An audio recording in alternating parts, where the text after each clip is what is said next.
Welcome viewer, I am Murugan S.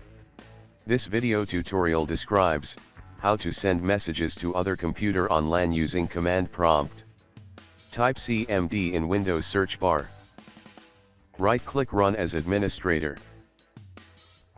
Type ipconfig.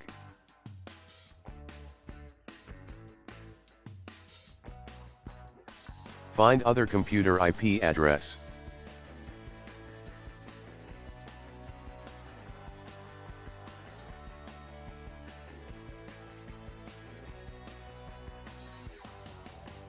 Type CMD in Windows search bar. Right-click Run as administrator.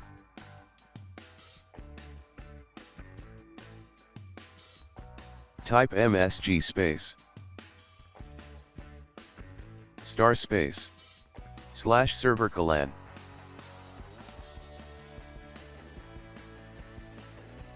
IP address of other computer.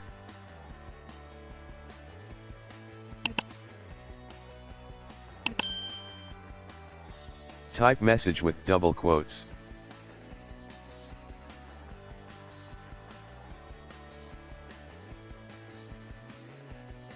I hope this video tutorial helps to you. Please like, share and don't forget to subscribe my channel. Thank you very much. See you next video.